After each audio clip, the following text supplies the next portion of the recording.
आपका फिर से स्वागत है। हमारे पिछले ट्यूटोरियल में हमने स्थापित कर लिया था जो हम बदलने जा रहे हैं और कैसे हम इसे बदलने जा रहे हैं। हम वह कर चुके थे।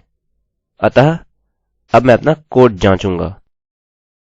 यदि हम अपने डेटाबेस में देखें, हमारे पास यहाँ कुछ रिकॉर्ड्स हैं। मैं डेविड का रिकॉर्ड यहाँ से डिलीट करने जा रहा हूँ क्योंकि यह एक अन्य ट्यूटोरियल से था। डिलीट करने के बाद हमारे पास एलेक्स, काइल, एमिली और डेल के रिकॉर्ड्स हैं। यहाँ मैं उदाहरण के लिए काइल का रिकॉर्ड इस्तेमाल करूंगा और इसको एक विशिष्ट वैल्यू में बदलूंगा। हम अपने पेज को रिफ्रेश करेंगे और सुनिश्चित कर लें कि यह अपडेट किया हुआ है। मैं काइल चुनूंगा और इसको कैरन में बदल दूंगा और मैं चेंज पर क्लिक करूंगा और यहाँ सब कुछ गायब हो गया है। अब हम अपने टेबल में वापस आएंगे और इसे रिफ्रेश करने के लिए ब्राउज पर क्लिक करेंगे। हम स्क्रॉल करके नीचे आएंगे और पाएंगे कि कुछ नहीं बदला। मुझे लगता है मैंने एक गलती कर दी है। मेरी गलती यह थी कि यह पहले नेम था और अब मैं इसे वैल्यू में बदल दूंगा। इसे नेम के बजाय वैल्यू रखने की जरूरत है। वैल्यू उसकी वैल्यू रखता है जो कुछ भी यहाँ चुना जाता है। अतः वैल्यू आईडी है।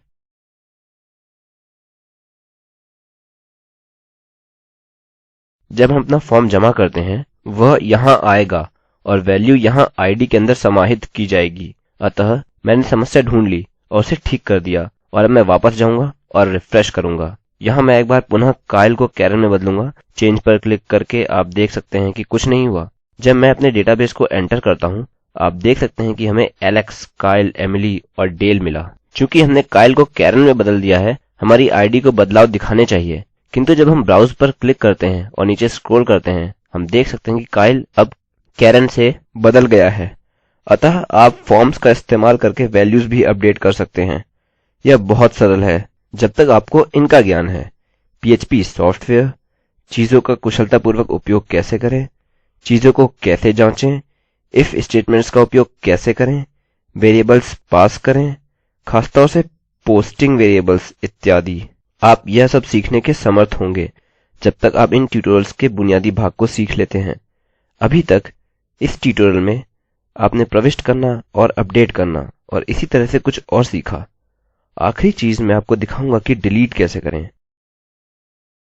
आपको दिखाने के लिए कि डिलीट कैसे करें, मैं इस पेज को बंद कर दूंगा और इस बॉक्स को हटाऊंगा और इसको एडिट करूंगा।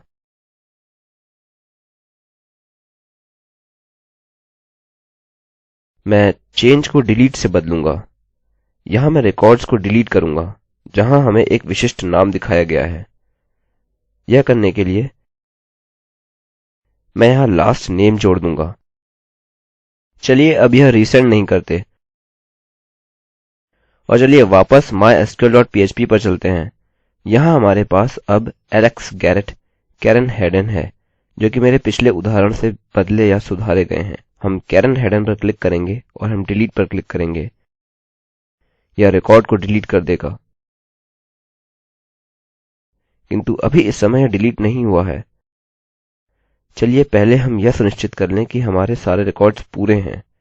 जैसा कि आप यहाँ देख सकते हैं हमारे पास सारे रिकॉर्ड्स पूरे हैं और मैं डिलीट करने के लिए एक विशिष्ट रिकॉर्ड चुनूंगा। चलिए डिलीट एमिली हेडन लिखते हैं। अतः मैं डिलीट करने के लिए एमिली हेडन का रिकॉर्ड चुनूंगा।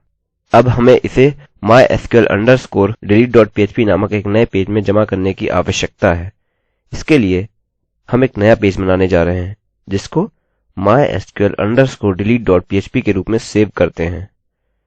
हम बिल्कुल उसी प्रकार से करेंगे जैसे हमने पहले किया था। हम जुड़ने के लिए रिक्वायर पर जा रहे हैं। अतः हमें डेटाबेस से जुड़ने की आवश्यकता है। ओह माफ कीजिए। चलिए हम वापस require connect.php पर जाते हैं और हम फिर से वेरिएबल्स को लेंगे।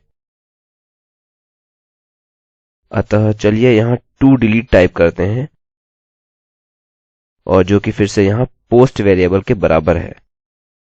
हम इस फॉर्म को इस पेज पर पोस्ट कर रहे हैं और चलिए यहाँ कुछ वैल्यूज बदलते हैं। चलिए toDelete लिखते हैं। अतः हमने अपने select name को toDelete में बदल दिया। अब यदि आप यहाँ इस फॉर्म में एक नज़र पीछे डालें, मैं आपको कोड फिर से दिखाऊंगा। यहाँ हम देख सकते हैं कि यहाँ प्रत्येक स्थिति में हर रिकॉर्ड के लिए हमारे पास हमारी नेम वैल्यूज और हमारी आईडी वैल्यू हैं। यदि हम रिफ्रेश करते हैं हमारे फॉर्म का नाम toDelete है और हम इसको प्रत्येक वेल्यू हेतु ले रहे हैं। यदि एमिली का रिकॉर्ड चुना गया है, हम रिकॉर्ड डिलीट कर देंगे जहाँ id 3 के बराबर है। चलिए हम अपने कोड पर वापस जाते हैं और यहाँ हमारे पास हमारी पोस्ट वेरिएबल है। अब मैं एको करके आपको एक उदाहरण देने जा रहा हूँ कि यह कैसे संसाधित होता है। यहाँ हमारे पास एमिली हेडन है, हमारे पास यहाँ 3 है, जिसका मतलब है कि हम यह id 3 को डेटाबेस बल्कि टेबल में से मिटाने के लिए उपयोग कर सकते हैं। यहाँ हम पुनः एक नया वेरिएबल बनाएंगे और मैं इसे mysql query बोलूँगा। इसके अंदर हम पूरे नए कमांड्स का एक समूह इस्तेमाल करेंगे। हम टाइप करेंगे डिलीट फ्रॉम और स्पष्ट रूप से हम अपना टेबल बताएंगे। चलिए टाइप करते हैं people और where id equals to delete variable जो कि व्यक्ति की आईडी है जिसको हमने टेबल से चुना है। चलिए अब इसे जांचें। चलिए हम एमिली हेडन लिखते हैं। चलिए अपने डेटाबेस में देखें यदि एमिली हेडन का रिकॉर्ड अभी भी मौजूद है। चलिए इसे देखने के लिए रिफ्रेश करते हैं यदि अभी भी रिकॉर्ड मौजूद है। जब मैं एमिली हेडन पर क्लिक करता हूँ और डिलीट पर क्लिक करता हूँ, कुछ भी नहीं होता, हमने एको नहीं किया। लेकिन जब हम रिफ्रेश करने के लिए ब्राउज पर क्लिक करते हैं, हम देख सकते हैं कि एमिली का रिकॉर्ड डेटाबेस से डिलीट हो चुका है।